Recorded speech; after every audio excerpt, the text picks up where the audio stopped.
There has been a debate going on since LIV Golf was founded back in 2021. The debate consists of multiple touchpoints, such as how does this affect the PGA and on a larger scale, the game of golf? Also, if you play on the LIV Tour, does that make you morally and ethically wrong since the money being used to fund this league comes from Saudi Arabia's public investment fund? Is this really all about where the money is coming from, or is it more about the PGA being scared of what this competition is going to do to them?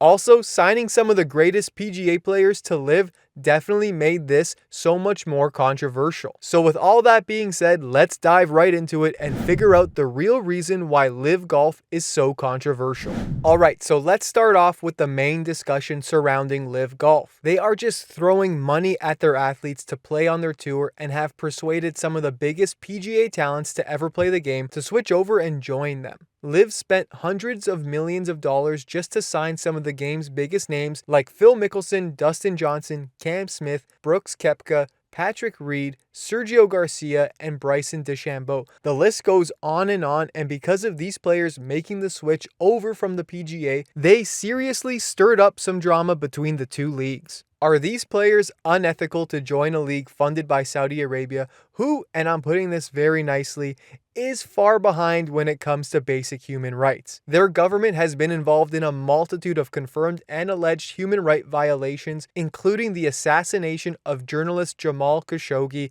in 2018. And when asked about these human rights violations, LIV players have made it clear that they obviously don't condone those actions. However, they're more focused on the game of golf itself. Here's what Graham McDowell had to say about it. We're not politicians. I know you guys hate that expression, but we're really not, unfortunately. And we're professional golfers. And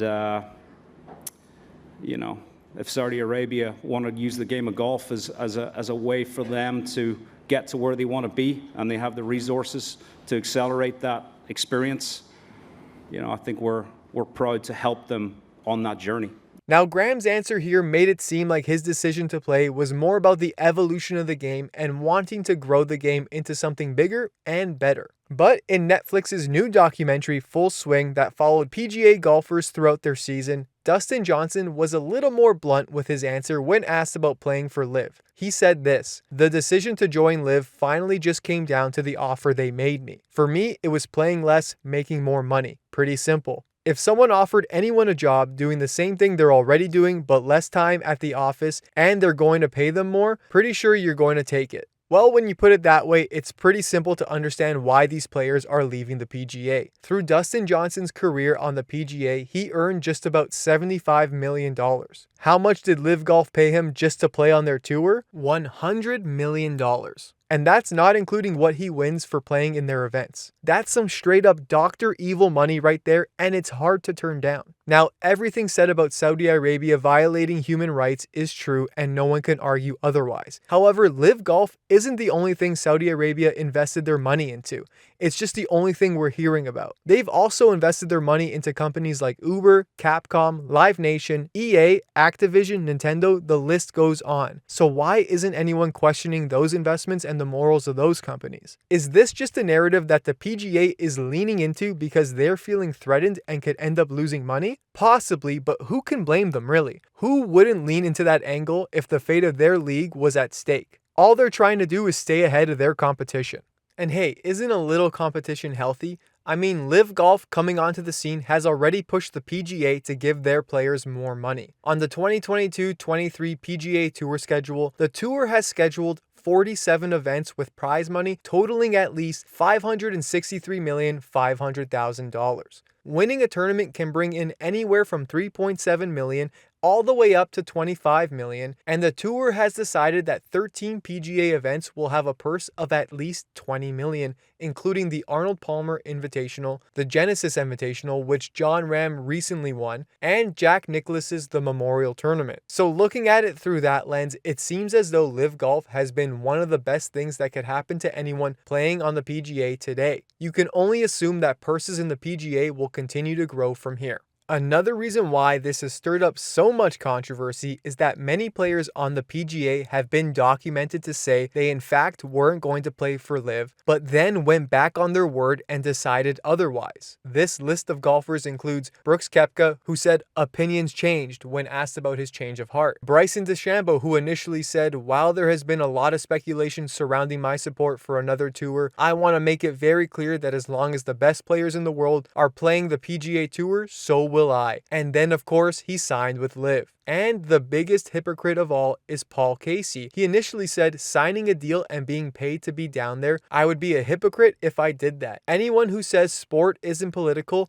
that's rubbish. And then of course LIV offered him millions and he quickly turned into the hypocrite he said he would never be. I'm not saying I blame these guys for taking the money to play golf. It's just the way they went about it that helped blow up this LIV controversy into something enormous. Another name that contributed to all this drama, PGA legend Greg Norman. During his career, Norman won 91 professional tournaments, 20 PGA, and 71 international. When he wasn't winning, he was often a close second, finishing second place in 31 PGA Tour tournaments and held the top golfer in the world title for a total of 331 weeks, which was a record until Tiger Woods broke it in 2004. Based on those stats, Norman has had one of the most successful PGA careers, which is why this was such a hard pill to swallow. He is now the CEO of LIV, and there is a ton of animosity towards him.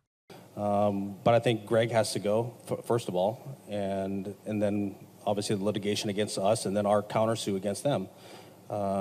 Those would then have to be at a stay as well. And I think Greg needs to go. I think he needs to just exit stage left, and look, he's made his mark, but I think now's the right time to sort of say, look, you've got this thing off the ground, but no one's going to talk unless there's an adult in the room that can actually try to mend fences. To that, Norman responded to McIlroy saying this. Rory doesn't know anything, right? All due respects, Rory. He doesn't know anything about LIV. He knows something about the PGA Tour. He sits on the PAC Council. It doesn't have the power that you think because the board has the power, right? Rory doesn't know what he's talking about because he doesn't know the facts. When asked about how this has affected his personal life, Norman said, some of my dear friends don't even speak to me because of this. That's their choice. If they don't want to talk to me again, happy days. Although it's undeniable that LIV has been disruptive in the game of golf, Norman still sees this as an overall positive development for the sport. He said it's the biggest thing to happen to the game of golf in over 53 years. Regardless of what you may think about this LIV controversy, they are back for a second season in 2023, meaning we can only expect more drama to occur between these two leagues, especially because LIV golfers are still allowed to play in all 4 PGA championships, reuniting and adding fuel to the fire, which can lead to some very entertaining and high-level golf. To explain this a little further and how that's possible, the PGA of America made it clear that any player who qualifies through its exemptions will be eligible to compete in the PGA Championship. That includes past PGA Championship winners who have jumped to LIV, along with winners of the other major championships in the past 5 years and the winners of the Player Championships in the past 3 years. How LIV golfers and PGA golfers competing against each other in the same tournament will go, only time will tell, but Greg Norman seems to be pretty optimistic. These guys get to the first tee of any tournament. Look what happened at the British Open last year with DJ, right? DJ was up there. Was it really LIV versus everybody else? No, it was DJ against playing for the claret jug. And I think that's where it'll all play out and wash out over time, because at the end of the day, that's what it is. It's the competition side of life again, competition on the golf course, and giving the guys their rightful opportunity to play for that green jacket. Thanks for watching our video. If you haven't yet, drop us a like, leave us a comment, and if you're looking for more golf content, don't forget to subscribe.